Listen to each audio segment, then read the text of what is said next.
আজকে সকাল থেকেই কিন্তু আমরা দেখতে পাচ্ছি যে বাংলাদেশ ব্যাংকে মতিঝিল যে প্রধান শাখা রয়েছে সেখানেই কিন্তু আসলে 5 ব্যাংকের জামানতকারী অর্থাৎ SIBL, এক্সিম ব্যাংক, সোশ্যাল ইসলামী ব্যাংক, ইউনিয়ন ব্যাংক এবং ফার্স্ট সিকিউরিটি ইসলামী ব্যাংকের যেসব আমানতকারী রয়েছে তারা কিন্তু সকাল থেকেই বাংলাদেশ ব্যাংকের যে প্রধান ফটক সেখানে কিন্তু তাদের যে হেয়ার কাট পদ্ধতি বাতিলের চেয়ে তারা কিন্তু আন্দোলন করছে। তারা কিন্তু জানিয়েছেন যে তাদের দাবি আদায় না হওয়া পর্যন্ত তারা কিন্তু তাদের আন্দোলন চালিয়ে যাবে। এখন আপনারা দেখতে পাচ্ছেন যে বাংলাদেশ ব্যাংকের যে মূল ফটক অর্থাৎ মেইন যে গেটটি যেখান দিয়ে আসলে গাড়ি বাংলাদেশ ব্যাংকের ভিতরে প্রবেশ করে সেখানে কিন্তু সেই গেটটি তারা অবরোধ করে রেখেছেন এবং তারা জানিয়েছেন যে তাদের দাবি যতক্ষণ পর্যন্ত আদায় হবে অর্থাৎ বাংলাদেশ ব্যাংক তাদের যে হেয়ার কাট পদ্ধতি চালু করেছিল অর্থাৎ তাদের যে আমানতের বিপরীতে যে 9% হারে তারা যে সুদটি পেতেন সেটি না দিয়ে অর্থাৎ বাংলাদেশ ব্যাংক সিদ্ধান্ত নিয়েছে যে 4% হারে তাদের মুনাফা দিবে। তো সেই মুনাফা 4% হারে মুনাফা দেওয়ার যে সিদ্ধান্ত সেটিও কিন্তু তারা প্রত্যাখ্যান করেছেন। তো তাদের দাবি হচ্ছে তারা 4% না তারা 9% অর্থাৎ যে ব্যাংকে তারা যে পার্সেন্টেজ আকারে তাদের আমানত জমা রেখেছিলেন তারা সে পুরো টাকাটাই চান। তাদের দাবি না আদায় করা পর্যন্ত কিন্তু তারা আজকে এখান থেকে কোনোভাবে নড়বেন না বলে জানিয়েছেন অর্থাৎ তারা কিন্তু এক প্রকার অনশনে করছেন।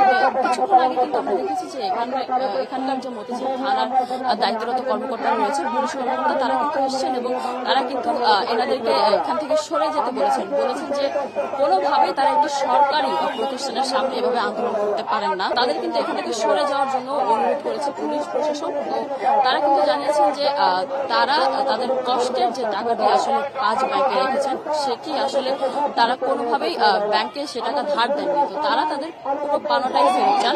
আরেকটু জানিয়ে রাখি যে এই একীভূত হওয়া 5 ব্যাংক অর্থাৎ সোশ্যাল ইসলামী bank, Exim bank, union bank, global ইসলামী ব্যাংক এবং ফার্স্ট সিকিউরিটি ইসলামী ব্যাংকে প্রায় কিন্তু 75 লাখ আমানতকারী রয়েছে অর্থাৎ অনেকেই ফিক্সড ডিপোজিট রেখেছেন, কেউ চলতি অ্যাকাউন্টে টাকা রেখেছেন, এছাড়া কেউ সঞ্চয়পত্র কিনেছেন, এছাড়া অনেকে পেনশনের টাকা রেখেছেন। তো এর আগে কিন্তু আমরা দেখেছি যে নভেম্বর মাসে কিন্তু বাংলাদেশ ব্যাংক যে 5 ব্যাংক মিলে যে নতুন ব্যাংক অর্থাৎ সমৃদ্ধ ইসলামী ব্যাংকের অনুমোদন দেয়। এর পরপরই কিন্তু সেখানে চেয়ারম্যানও নিয়োগ করা হয়।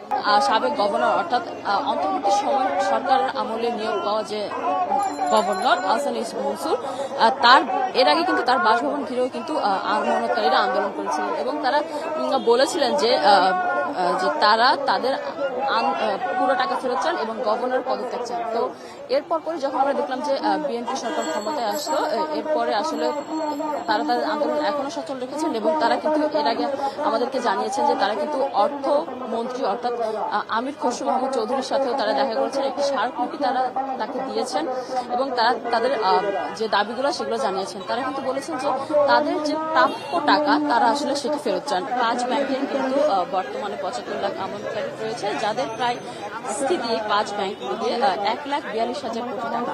তবে এই যে 1,42,000 কোটি টাকা রয়েছেন এটার বিপরীতে কিন্তু ব্যাংকের ঋণ রয়েছে 1,93,000 কোটি টাকা অর্থাৎ এর থেকেও বেশি কিন্তু 52,000 কোটি টাকা বেশি টাকা খেলাপি রয়েছে। কথা বলার চেষ্টা করবো 2-1 আমানতকারীদের সাথে। আমরা অনেক কষ্ট করে বসে রাখছে জমা করছে আমাদের টাকা আমাকে দেন, আমাদেরকে আপনার যে হেয়ার কাট আমরা মানি না। এই যে দেখেন আমরা মানি না। চাওয়াটা কি বলবেন? কি চান আসলে? আজকে কি জন্য আন্দোলন করছেন একটু বলুন। আমাদের হেয়ার কাট কি আমাদের কাটবো বলছে, আমরা কেমন দিব ওটা? আমরা এটা দিয়ে আমরা আমাদের পরিবার চলতেছে, এটা দিয়ে থেকে কোনো টাকা তুলতে পেরেছেন? অ্যাকাউন্ট থেকে কোনো টাকা তুলতে পেরেছেন? আর যাই না তো ওরা কোথেকে দেবো ওরা? আমার পরিবারের ঘোড়াটা বিক্রি করে রাখছিলাম, ডাকেটে ভয় ঠেলায়, চোরি ডাকেটে ভয় ঠেলায় আমাদের পরিবারে পোষাটা। এটা আমরা তো রোজা রাখা অনেক কষ্ট করে ইফতারি করতেছে, অনেক কষ্ট করে শেয়ারি করতেছে।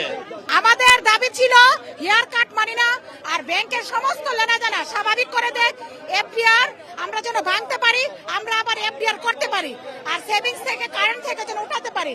আমাদের এই দাবিগুলো ছিল। তাদের যে এফডিআর রয়েছে সেগুলো তারা যেন ভাঙতে পারেন এবং স্বাভাবিক লেনদেন করতে পারেন, সেগুলো নিয়ে কিন্তু তারা আন্দোলন করছেন। তো এই ছিল আমার কাছ থেকে এখন পর্যন্ত বাংলাদেশ ব্যাংকের সামনে থেকে সর্বশেষ। নিশ্চয়ই আমরা আবার যুক্ত হয়ে জানানোর চেষ্টা করব যে এখানকার পরিস্থিতি কোন দিকে যাচ্ছে।